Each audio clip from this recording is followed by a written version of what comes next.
So yes, we have our special guest Articulite here with us tonight. So can you do me a favor and tell us where your name came from and why you decided to call yourself Articulite? Yeah. So Articulite came from the term of just wanting to spread the light, and I feel like I was articulate in some of the things that I, do and state.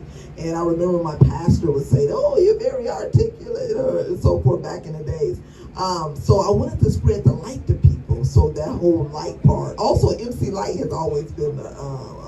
I love MC Light. That was like one of my favorite rappers back in the day. So Articulite, MC Light, spread the light. Spread the light. Okay, I started singing Sean Paul. Never mind. I love that. I love that. So what would you consider yourself as far as the art goes? Are you a singer, writer, rapper, poet?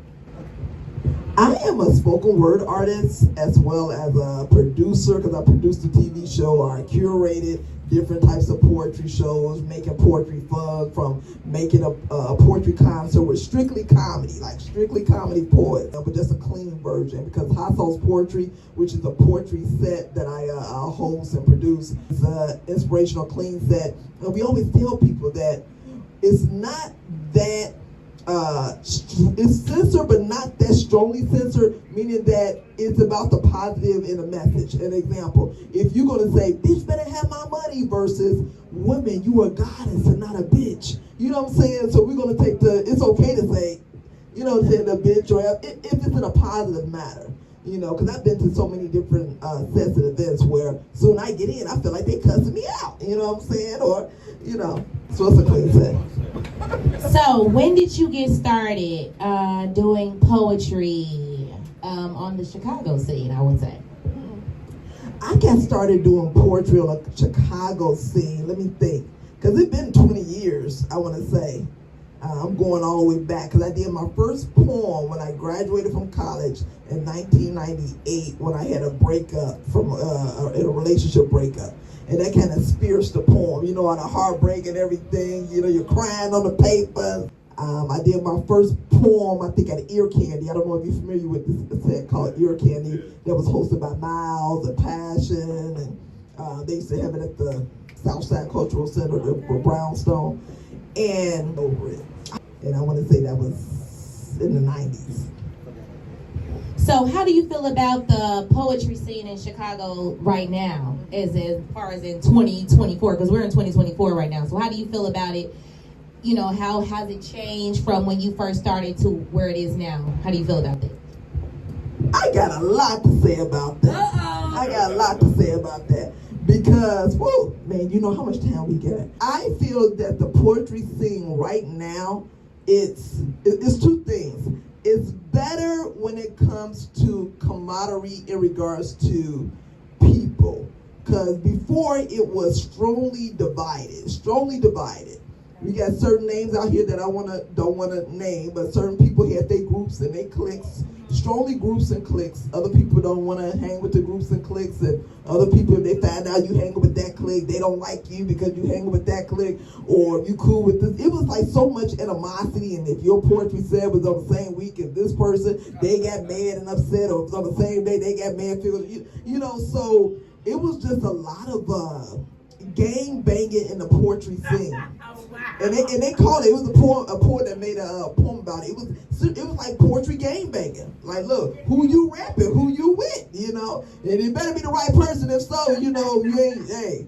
And but we had a lot of the rich cultural poets. So a lot of the poets back in the days are doing awesome things now, like the Malik Yusuf, the Jay Ivy, and all of these, what I'm saying, the cats. But that scene, it changed now. Now it seems like, to me, from what I noticed, we're embracing with each other more.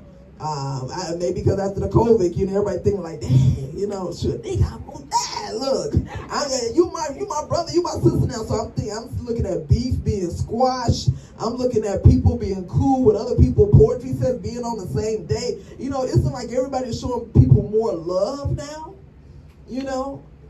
So it's, to me, I would say it's better now in regards to camaraderie and so forth. Some people might say the old school was better because we had the Cotton Club. You had, Reds, and then had those, But I'm talking about just the individual people in the scenes and so forth. I love that. Thank you for that answer. That was a great answer. So, where can we find your poetry? Because I know you had an album that was released. I know I was looking it up. I played some of it myself. So tell the people where we can find you, how we can spell your name, so we can find you on social media. And do you have anything coming out new? Yes.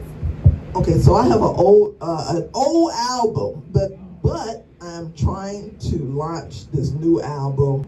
If you go on any streaming stations, Rhapsody, Spotify, Apple Music, you will see Articulite Poetry, which is spelled ARTICULITE,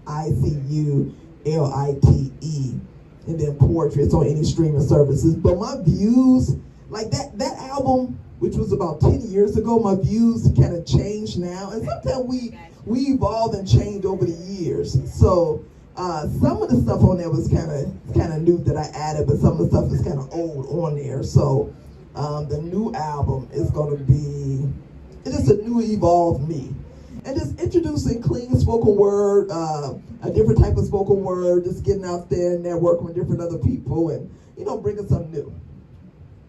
All right, I love that. So are you ready to share some of that good old poetry with us tonight? Sure, absolutely. Articulite. All right, so come on, get up here, girl. Thank you so much for sharing some of your story with us. I appreciate it. We gotta make sure we get our selfie either now or later. Yeah, we gotta get